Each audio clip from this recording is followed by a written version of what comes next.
भारत ही नहीं, पूरी दुनिया में चीतों की आबादी तेजी से कम हुई है। दुनिया में कुछ हजार चीते ही बाकी बचे हैं। चीता ही नहीं, घड़ियाल से लेकर वल्चर और गैंडे जैसे जंगल में बहुत से ऐसे जानवर हैं जिनके वजूद पर, एग्जिस्टेंस पर संकट है।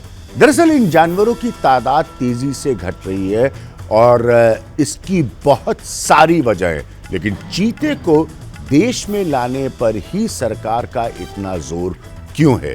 चीते के होने न होने से अभी तक जंगल के इकोसिस्टम पर कोई खास असर नहीं पड़ा है। फिर आखिरकार सरकार चीतों को दोबारा देश में क्यों लाना चाहती है? आखिर चीतों के आने से देश का क्या फायदा होने वाला है, समझिए इस रिपोर्ट में। चीते की ये रफ्तार अब श्योपुर के कूनो पालपुर नेशनल पार्क में देखने को मिलेगी। लेकिन बड़ा सवाल यह है कि 70 साल बाद देश के जंगल में चीते की एंट्री से क्या जंगल की सत्ता में भी कोई परिवर्तन होगा?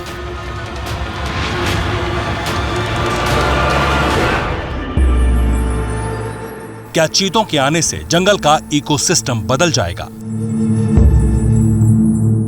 दरअसल कूनो के जंगल में फिलहाल करीब 139 तेंदुए और 100 भालू भी रह रहे हैं, जिनकी टेरिटरी में पहली बार चीते भी आएंगे और इसलिए ऐसा माना जा रहा है कि शिकार को लेकर इनके बीच जंग छिड़ सकती है। वाइल्ड लाइफ एक्सपर्ट का मानना है कि चीता तेंदुए से ज्यादा शक्तिशाली और फुर्तीला होता है, जो 20 सेकंड में अपने शिकार को धराशायी करने का मादा रखता है और इसलिए तेंदुओं और चीतों के बीच शिकार को लेकर जंग तय मानी जा रही है। लेकिन बिग कैट फैमिली के इन दोनों सदस्यों की शिकार की अपनी अलग स्ट्रेटजी भी होती है। तेंदुआ जहां शिकार को अपने साथ पेड़ पर ले जाकर इत्मीनान से खाता है,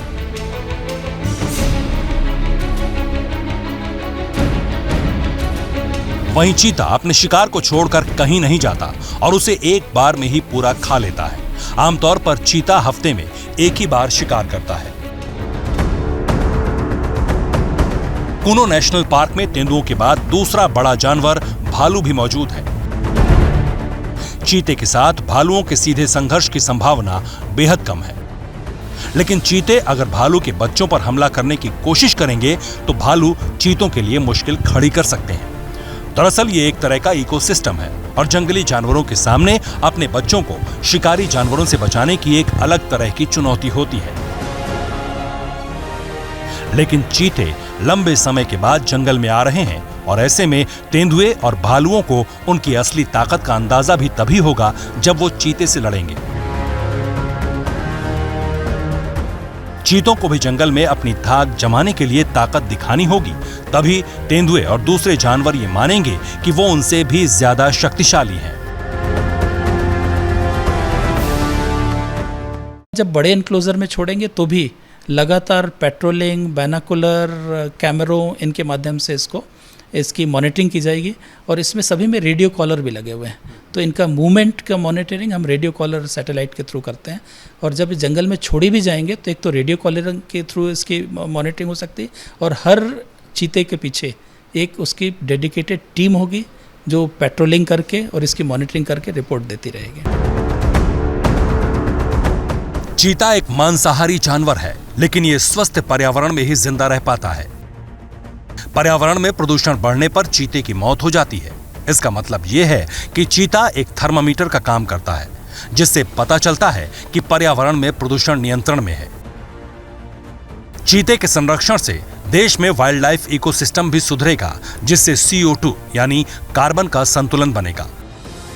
पृथ्वी के ऊपर वायुमंडल में 640 किलोमीटर मोटी CO2 की परत हमें अंतरिक्ष के बुरे प्रभावों से बचाती है। चीता एक इंडिकेटर है जो बताता है कि उसके होने से उस क्षेत्र में पर्यावरण प्रदूषित नहीं है और CO2 संतुलित है। जैसे ही घड़ी का काटा दोपहर 2:30 पे आए, बबीता जी का दिल सास बहू साजिश के लिए मचल जाए। और ये है इनकी बहू, पूरे दिन ऑफिस की टेंशन हो जाए गॉन जब ये करें अपना फेवरेट शो फ्री टाइम पे ऑन। इनकी तरह आप भी देखिए अपना फेवरेट शो अपने टाइम पर और डाउनलोड कीजिए एबीपी लाइव ऐप अपने स्मार्ट टीवी पर।